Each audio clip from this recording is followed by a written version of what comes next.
안녕하십니까? 저는 보수의 심장, 대구에서 나고 자란 20살 박서준입니다. 제 소개를 듣는 순간, 저 친구가 왜 여기 나왔지? 하고 의문을 가지실 수 있는데요. 많은 분이 20대 남성은 보수다. 더군다나 대구에 사는 20대 남성이라면 당연히 보수를 지지한다. 라고 생각하실지도 모릅니다. 그런데 이런 프레임은 놀랍게도 저를 정치적으로 소외되게 만들고 약자의 자리로 밀어 넣었습니다. 감사하게도 저는 평범한 중산층 가정에서 자랐습니다. 소외된 적도 약자의 입장이었던 적도 없었죠. 그런데 정치 성향을 나타내고 정치적 발언을 하게 되면서 제 목소리는 줄여지다 못해 지워지기까지 했습니다. 그래서 이 자리에 섰습니다. 저는 정치가 약자와 소수자의 목소리를 대변하고 그들의 삶을 나아지게 하는 데 있다고 생각합니다. 아직은 길지 않은 인생이지만 제가 정치적 소수자가 되어보니 누구나 살면서 약자와 소수자가 될 수 있다는 경험을 했습니다. 그래서 저는 약자와 소수자의 삶을 오롯이 이해하고 그들의 삶을 달라지게 하는 사람이 대통령의 자격이 있다고 생각합니다. 이재명 후보를 지지하는 이유도 바로 거기 있습니다. 이재명 후보는 자신의 가난하고 힘들었던 경험을 공약으로 탄생시켰습니다.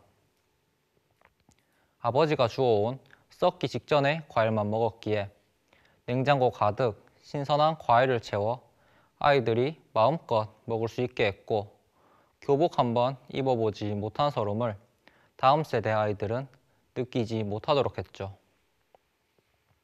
고 김대중 대통령께서 말씀하시길 리더는 서생적 문제의식과 상인적 현실 감각을 지녀야 한다고 강조하셨습니다. 그동안 문제의식을 지닌 정치인은 많았지만 이를 현실화한 사람은 그리 많지 않았습니다. 그런데 이재명 후보는 달랐습니다. 공약 이행률 96%로 증명해 보였죠. 제가 현 정부에 가진 불만이라면 국민이 180석의 권한을 줬는데도 왜 국민이 원하는 개혁을 더 많이 실행하지 못했냐는 겁니다. 그런 아쉬움을 가지고 있던 제게 이재명은 합니다 라는 한마디는 명쾌하면서도 뻥 뚫리는 느낌이었고 결국 확신을 줬습니다. 제가 정치에 관심을 가지고 목소리를 내기 시작한 때는 투표권을 가지게 된 만 18세 생일입니다. 작년 5월 제 생일이 되던 날 자정에 더불어민주당 당원 가입을 했습니다. 정치가 우리 삶을 변화시킨다는 생각을 행동으로 옮긴 거죠. 우리 삶이 시대 정신을 따라가길 간절히 바라는 마음에 평소 제가 꼭 묻고 싶던 분들에게 몇 가지 질문을 해보려고 합니다. 먼저 제1야당 당대표님, 작년 6월 30대 젊은 당대표의 당선 소식에 정말 기뻤습니다.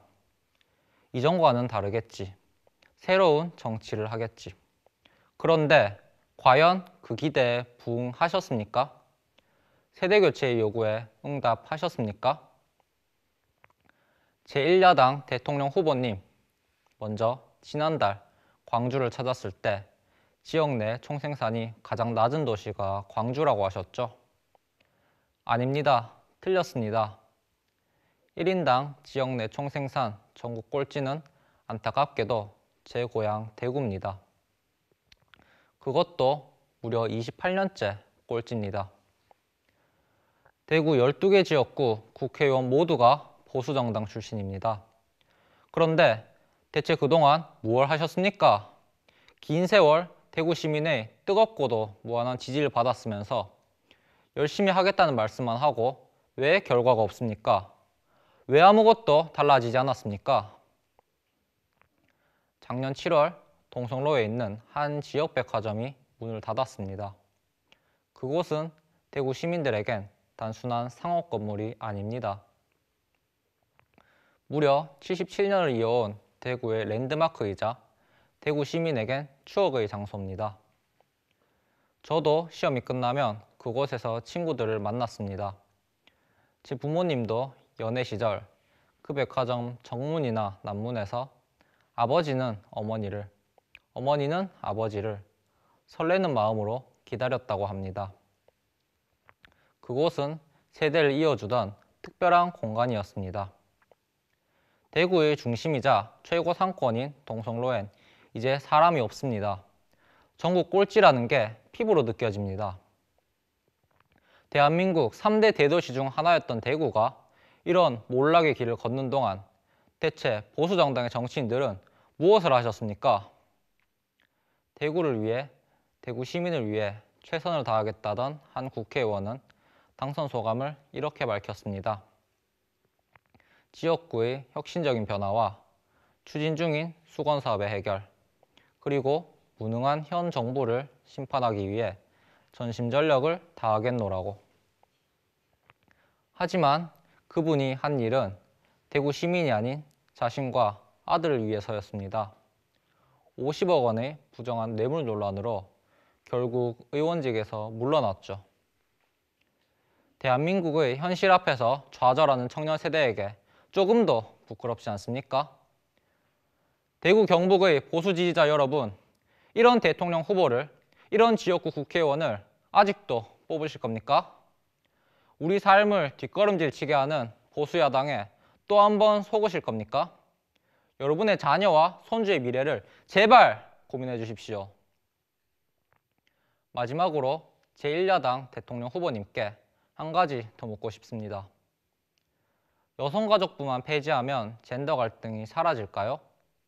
젠더 갈등이 여전히 개인의 문제라고 생각하십니까?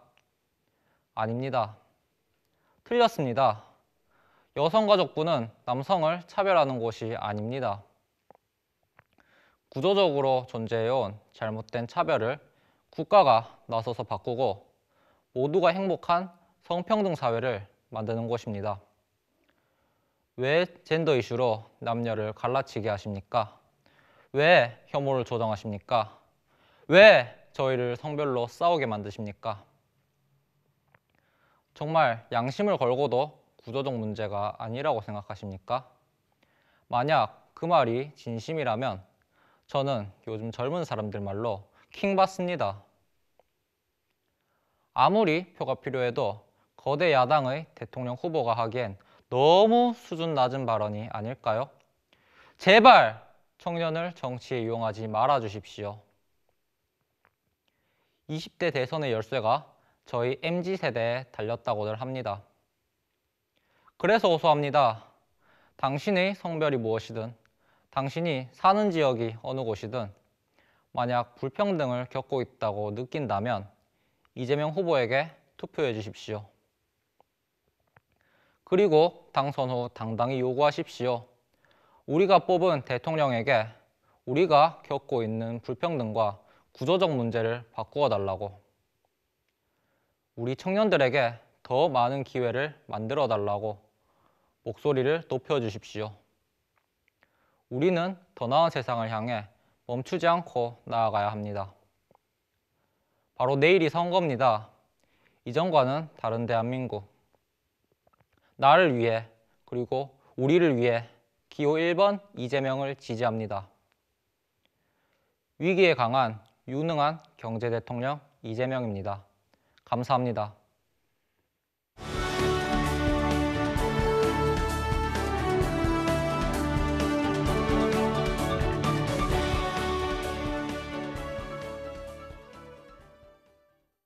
네, 안녕하십니까. 김현우입니다. 더 많은 뉴스와 라이브 이벤트를 보고 싶으시면 화면 오른쪽을 눌러서 구독해 보시길 바라겠습니다. 또 저희 SBS 앱을 다운로드 하시면 속보 알림도 받아보실 수 있습니다. 항상 저희 SBS 뉴스를 시청해 주셔서 대단히 고맙습니다.